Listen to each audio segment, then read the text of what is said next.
Pak Chandra adalah berapa besar sumbangan dari pihak ketiga yang lewat bupati dan diberikan kemana aja.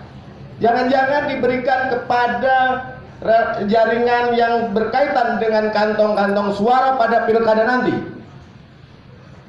Kenapa curiga?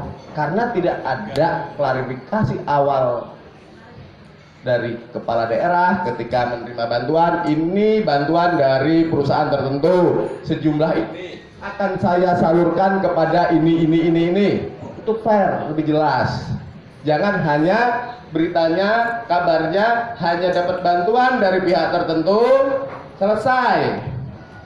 Tergambarkan seolah-olah bupatinya dicintai oleh para pihak tertentu sehingga percaya. Tapi kemana kita wallahu a'lam bishawab. Mungkin apabila terbuka bisa mengcover dari pendekatan faktor sektoral yang mungkin tadi salah satunya adalah supir angkot, tukang becak yang tidak tercover di bantuan sosial bersumber dari anggaran pemerintah. Mungkin begitu. Terima kasih. Wassalamualaikum. Ya, terima kasih Mas Rian. Saya pikir meskipun tadi dengan begitu berapi-api Mas Rian menyampaikan, tapi saya harus meluruskan supaya tidak ada a prioritas, ya, supaya tidak ada a prioritas bahwa forum koalisi transparansi Pekalongan digunakan untuk memojokkan pihak tertentu, mendukung pihak lainnya atau sebaliknya dan sebagainya. Bahwa ini murni adalah yang digaungkan adalah transparansi.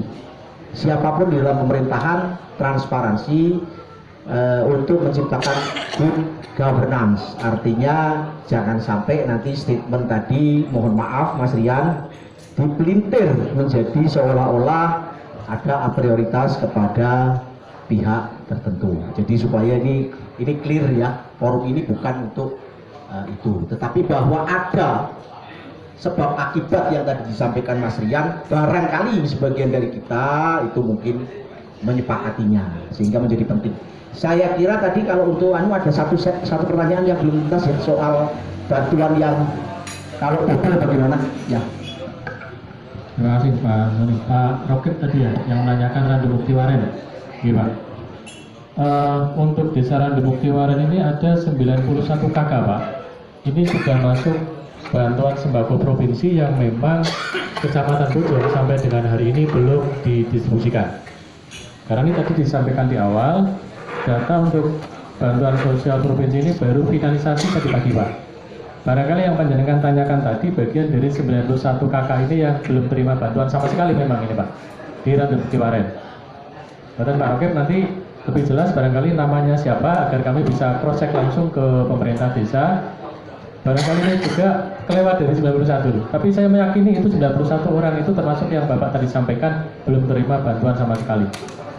Kemudian terkait bantuan yang double, sebetulnya ada berbagai bantuan yang sudah diterima oleh masyarakat, tetapi dengan ketentuan yang berbeda-beda. Pertama, terkait dengan bantuan dari kabupaten, tadi sampaikan Pak Kades, yang usulan yang melalui formulir B ini adalah non-DTKS. Non-DTKS artinya warga yang tidak masuk ke dalam basis data kemiskinan, tetapi faktanya masih miskin. Ini nanti yang perlu ditindaklanjuti dengan verbal Pak Chandra, verbal dari desa untuk diusulkan masuk ke dalam DTKS, karena fakta di lapangan ini adalah masih miskin yang terima sembako dari kabupaten. Kemudian yang BST perluasan sembako ini adalah yang tercover atau masuk di dalam DTKS, sehingga kecil kemungkinan yang non DTKS itu masuk BST ataupun masuk perluasan sembako, hampir tidak ada. Nah, bagian dari yang ganda itu tadi atau yang meninggal, yang perluasan sembako sampai dengan hari Rabu kemarin ini ada sekitar 960 Pak. Ini di BNI dan itu ATM tidak disalurkan ke penerima manfaat. Artinya sudah tersaring melalui pemerintah desa ada sekitar 960 yang ATM-nya tidak disalurkan kepada penerima manfaat. Tetapi seperti yang disampaikan oleh Mas Soni tadi, memang tidak menutup kemungkinan masih ada penerima bantuan yang double. Nah ini tentu perlu klarifikasi lanjut dengan pemerintah desa, karena kami sudah memberikan datanya, semua menerima bantuan ini ke pemerintah desa apabila memang terjadi ganda. Kalau yang meninggal masih dimungkinkan karena itu bisa diahli wariskan ke keluarga sepanjang keluarganya itu masih tidak mampu. Betul Pak Rapi? Betul. Terima kasih. Tadi terkait Mas Tangguh yang sopir angkot, memang dari pemerintah kemarin sudah menyuruh untuk mendata sopir angkot, namun prakteknya sampai sekarang bantuan itu belum turun, dan tidak hanya sopir angkot, bahkan UMKM di seluruh Kabupaten Pekalongan disuruh mendata, tapi sampai sekarang bantuannya juga belum turun karena alasannya di Sprindakop waktu itu saya tanya, beliau sampaikan masih menunggu dari Kementerian UMKM pusat terkait penerima bantuannya, bantuannya apa itu sampai sekarang belum turun juga karena terjadi tumpang tindih. Katanya kalau turun ternyata data yang dimasukkan UMKM dan supir angkot ada sebagian yang sudah menerima bantuan BPNT ataupun COVID, sehingga kalau double tidak bisa itu, sehingga membuat bantuan sampai sekarang juga belum turun, dan juga dari pusat juga sampaikan memang belum ada bantuan turun baik itu dari Kementerian Perhubungan maupun Kementerian UMKM, belum ada bantuan turun selain dari Kemensos. Dan tadi Mas Rian sampaikan terkait bantuan pihak ketiga, yaitu CSR atau Bina Lingkungan. Kebetulan saya dulu fasilitator program CSR di Kementerian BUMN. Jadi kalau CSR itu dasarnya memang CSR beda dengan yang lainnya. Dia itu kita ngajukan proposal, nanti akan turun dana yang disetujui oleh suatu perusahaan BUMN. Kalau di daerah ini tidak hanya perusahaan BUMN, tapi ada juga kayak Bank Jateng, PKK yang punya pemerintah daerah itu juga memberikan dana bagi hasilnya. CSR itu dana bagi hasil suatu perusahaan untuk masyarakat yang membutuhkan ataupun untuk perbaikan fasilitas umum. Memang CSR ini, kalau saya ngomong jujur, karena saya ini politisi, dibuat politik enak sekali. Karena apa? Syaratnya hanya ngajukan proposal, begitu turun mau didistribusikan sesuai proposal itu lebih mudah sekali.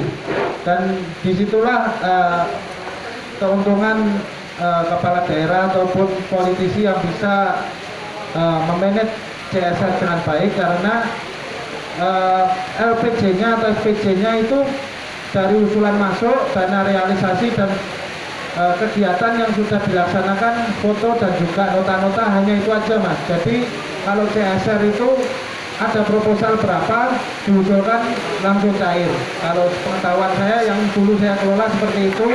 Namun melihat perusahaan BUMN-nya tersebut atau perusahaan BUMD-nya keuntungannya berapa, biasanya kalau dulu 2,5% dari keuntungan suatu perusahaan. Tapi kalau sekarang karena saya sudah jadi anggota dewan, tidak kelola lagi, belum tahu besarannya berapa, 2,5% dari keuntungan atau berapa.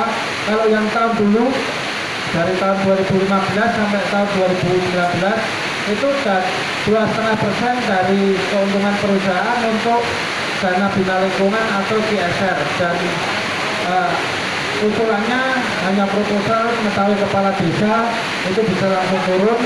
Kalau perusahaan daerah memang kebanyakan lewatnya bupati, kebanyakan lewat bupati, karena bahkan penyalurannya kalau BUMN juga lewat bupati. Dulu saya kelola PLN, BNI, semua penyerahannya simbolisnya dengan bupati. Nah di situ kalau bilang untuk politik bisa sekali, karena memang CSR sangat mudah sekali untuk mengaksesnya. Tapi kalau yang nggak punya akses ya susah seperti itu. Terima kasih.